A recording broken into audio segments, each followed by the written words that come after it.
Hello, अस्सलाम वालेकुम, नमस्ते, सत श्री अकाल, कैसे हैं आप सब? उम्मीद करती हूँ सब खैरियत से होंगे। तो सॉरी बहुत दिनों के बाद वीडियो बनाई थी, कल कुछ वीडियोस भी मैंने अपलोड किया था, तो स्पेशली ट्रीटमेंट के बारे में। तो सॉरी मैं कोई पिछले आई थिंक 4-5 महीने से मैंने कोई वीडियो नहीं बनाया था। तो कुछ हेल्थ इश्यूज़, हेल्थ तो अल्हम्दुलिल्लाह अल्हम्दुलिल्लाह अल्हम्दुलिल्लाह हेल्थ तो एकदम से ठीक हो चुका था। तो मतलब मैं खुद को बहुत ज़्यादा बेटर फ़ील कर रही थी। वरना आप मेरे पहले वीडियोस देख सकते हैं, तो कम से कम मेरी हालत किस तरीके की हो गई थी आफ्टर कीमोस के बाद। तो कीमोस देखिए जब मेरे मतलब जब चल रहे थे तो किस तरीके की हालत थी। काफ़ी लोग मुझे फ़ोन करके पूछ रहे हैं, तो प्लीज़ सबको एक दिलचस्पी है कि ट्रीटमेंट किस तरीके का हुआ, कैसा हुआ, तो सब जानने के लिए। हाँ, हो सकता है। और इतने कॉल्स भी आए कि मतलब फैमिली में किसी और के मतलब पहचानत के या उनके उनके उनके उनके पता नहीं, काफ़ी दूर के फ्रेंड सर्किल से भी फ़ोन कॉल्स आ रहे कि फैमिली में मतलब ऐसा दूर के रिश्तेदारों में कुछ प्रॉब्लम, इस तरीके का प्रॉब्लम हुआ है कैंसर का, तो उसका इलाज कैसा करना चाहिए, किस तरीके का करना चाहिए, तो प्लीज़ कुछ एडवाइस करिए।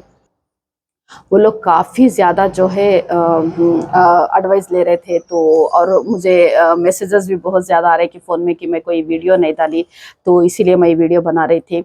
तो अगर ट्रीटमेंट की अगर बात करूँगी तो देखिए मैंने आप लोगों को बताया था कि मैं ऑपरेशन के बाद वीडियो बनाऊँगी, बट मैं नहीं बना सकी। हाँ, मैंने कुछ बताया था शायद, वो मतलब ट्राइन किस तरीके का क्लीन करते हैं। उसके बाद मैंने कोई वीडियो नहीं बनाया क्योंकि मेरा जैसा ऑपरेशन हुआ, तो ऑपरेशन होके देखिए आई थिंक 20 डेज़ के अंदर मेरा रेडिएशन शुरू हुआ। तो सच में रेडिएशन के लिए तो मैं एक वीडियो बनाऊँगी। रेडिएशन में मैंने जो गलती किया प्लीज़ वो गलती मत करिए। तो रेडिएशन का जो ट्रीटमेंट था वाक़ई आरामदायक ट्रीटमेंट था। कोई पेन नहीं था, कुछ भी प्रॉब्लम नहीं था, बस जाना था। तो यहाँ पर भी आप देख सकते हैं अभी भी ये जो है पूरा ब्लैकनेस है। तो ये रेडिएशन का जो है ये ट्रीटमेंट में कोई मुझे पेन नहीं था। तो डॉक्टर्स ने बता दिए थे कि यहाँ से जो है पूरा जो है प्लास्टर्स लगा दिए।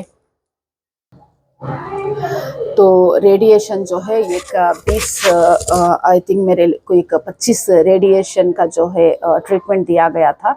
तो रेडिएशन का तो देखो आई थिंक बहुत से बहुत एक 15 मिनट्स भी नहीं, आई थिंक 5 मिनट्स मैं बोल सकती हूँ। तो बस एक 5 मिनट्स का प्रोग्राम प्रोसीजर होता था। तो यहाँ पर पूरा जो है कुछ टेप्स वगैरह लगा दिए थे। तो जहाँ तक जो मार्क था अंडर आर्म से लेते हुए ब्रेस्ट तक का जो भी एरिया था, तो वहाँ तक कुछ प्लास्टर्स लगा दिए थे। तो वो लोग बता रहे थे कि यहाँ तक जो है पानी आप कम से कम जब तक ट्रीटमेंट ख़त्म नहीं होता तब तक जो है वाटर नहीं गिरना चाहिए। तो उसी तरह से मैंने भी मेंटेन किया। तो डेली का सेक्शन था, तो कुछ सेक्शंस के बाद वो लोगों ने मुझे यहाँ पर मैंने बहुत ही बड़ी गलती कर दी थी। तो जैसा मेरा पूरा ट्रीटमेंट मतलब वो रेडिएशन का जो भी सिटिंग्स थे, 20 सिटिंग्स पूरे ख़त्म हो चुके थे। तो रेडिएशंस ख़त्म होने के बाद डॉक्टर ने बोला कि ठीक है अभी आप पानी डाल सकते हैं। बट मुझे किसी का एडवाइस लेना चाहिए था, या मुझे एक बार गूगल, तो डॉक्टर तो है ही है गूगल डॉक्टर, तो मुझे सर्च करना चाहिए था। बट मैंने नहीं सोची, बिना सोचे समझे मैंने जो है ना मैंने पानी डाल दिया था। अ, तो अ, जो रेडिएशन के फ़ौरन बाद ना मुझे बोला गया कि ठीक है अभी आप नहा सकते हैं, कोई प्रॉब्लम नहीं है। तो मुझे भी लगा कि चलो भाई 20 डेज़ हो चुका था, तो बस टवल बाथिंग कर रहे थे, तो चलिए वॉश कर ले सकते हैं। तो डायरेक्टली मैंने जो है पानी से मैंने वाटर यूज़ किया और मैंने डायरेक्टली नहा लिया। तो मुझे नहीं पता था देखिए, क्योंकि मैं इसमें फ़ोटो भी शायद अगर हो सका तो मैं ऐड करूँगी। इस तरीके का जितना जहाँ पर जो रेडिएशन हो चुका था, तो वो हिस्सा, ये जो हिस्सा जो बता रहे, तो यहाँ पर तो बहुत कम हुआ था, लेकिन स्पेशली जो अंडर आर्म्स में जो था, अंडर आर्म्स और लोअर चेस्ट का जो पार्ट था, इस तरीके का जल गया कि मेरा तो मैं बयान ही नहीं कर सकती जो पेन था।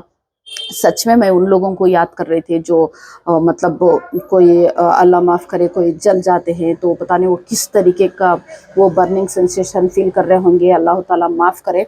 तो रेडिएशन के बाद वो जो हालत थी मेरी, तो वो शायद वो मैं बयान भी नहीं कर सकती।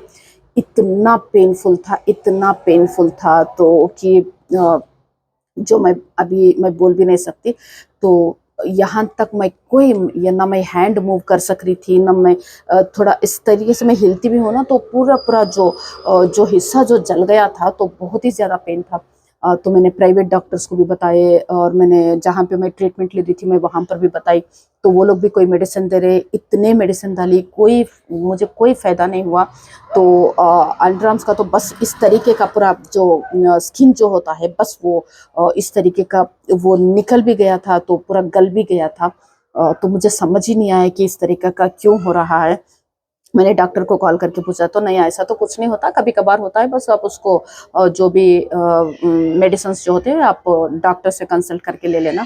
बट मैंने डॉक्टर से कंसल्ट किया तो कोई मेडिसिन देखिए मुझे इसमें काम नहीं किया। बट मुझे ये एक रेमेडी मुझे याद आई कि चलिए इसके लिए, मतलब हम किसी को बोलते हैं ना कि कुछ जल गया करा, तो चलिए कुछ कोकोनट ऑयल डाल लीजिए। तो फिर मैंने कोकोनट ऑयल ख़रीदा, तो वो कोकोनट ऑयल को मैंने कम से कम मैंने 20 ml या 50 ml में डाल रही थी पूरे वो, मतलब जहाँ पर जो प्रॉब्लम हुआ था, जो जल गया था, तो वहाँ पर पूरा मैं कोकोनट ऑयल से भर दी थी। तब जाके आई थिंक उसके बावजूद उस वक़्त मुझे पेन थोड़ा कम हो रहा था। आई थिंक उसके बावजूद देखिए मैं कोकोनट ऑयल डालने के आई थिंक 3-4 डेज़ के बाद जो भी स्किन है वो निकलने लगा। तो इस तरीके का इतना स्किन, पूरा अंडरआर्म्स का स्किन पता है कितना स्मूथ होता है, कितना सेंसिटिव होता है।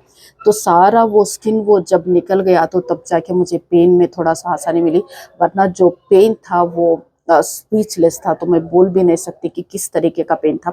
सच में वो एक हॉरिबल टाइम था। तो यहाँ तक मुझे आई थिंक 15 टू 20 डेज़ मैं उस पेन को बेयर करी। तो उसके बाद मैंने वो कोकोनट ऑयल डालते बस कोकोनट ऑयल ही था जो फिर वो पेन को मतलब ठीक किया। बाद में मैंने जब सब कुछ ठीक हो गया फिर मैंने डॉक्टर से कंसल्ट करी, तो मैं डॉक्टर को पूछा कि मैंने इस तरीके का सिचुएशन क्यों हुआ। तो बाद में डॉक्टर तो बोले नहीं कभी कभार होता है, लेकिन बाद में कोई दूसरे मुझे बताए थे, वहाँ पर जो लोग रहते थे वो लोगों ने बताया कि नहीं मैडम, जब भी डॉक्टर्स तो बोल देते हैं वाटर डालने के लिए, बट फिर भी पानी तो नहीं डालना चाहिए। मैं सबसे रिक्वेस्ट करती हूँ, देखिए जब भी आप रेडिएशंस का, अल्लाह न करे कोई अगर ट्रीटमेंट चल रहा है तो प्लीज़ कम से कम ट्रीटमेंट ख़त्म होने के बावजूद एक 10 डेज़ तक तो पानी का ड्रॉप भी गिरने मत दीजिए, क्योंकि जब पानी का बूंद पड़ता है तो वो पूरा जो है जल जाता है, तो जल के पूरा जो स्किन जो है निकल जाता है, तो वो पेन तो अनबेरेबल पेन है। तो प्लीज़ मैं रिक्वेस्ट करती हूँ जो भी रेडिएशंस करवाते हैं तो वो ये बात अच्छे से ध्यान में रखिए। प्लीज़ जहाँ पर रेडिएशन होता है उतने हिस्से में जो है पानी डालने से डॉक्टर जब तक रेडिएशन ख़त्म नहीं होता तब तक मना करते हैं, लेकिन रेडिएशन के बावजूद जो है कोई भी पानी मत डालिए। तो उस हिस्से को बचाए रखिए। हो सकता है अनदर, मतलब कम से कम 1 हफ्ता, क्या मैं तो बोलती हूँ कि और अनदर एक 10 डेज़ तक, जब ऑपरेशन होने के बाद और एक 10 डेज़ तक तो कोई पानी में मत डालिए। उसके बाद शायद डाल सकते हो, क्योंकि मैंने जो सफ़र किया, मैं आगे वालों को यही रिक्वेस्ट करती हूँ कि प्लीज़ इस तरीके का मत करिए। हाँ, रेडिएशंस हो गए, रेडिएशंस होने के बाद अभी टोटल फिर से मुझे टोटल 17 कीमोस दिए हुए थे। तो पहले फर्स्ट 6 कीमोस जो थे ऑपरेशन के बिफोर था, उसके बाद फिर सर्जरी हुए।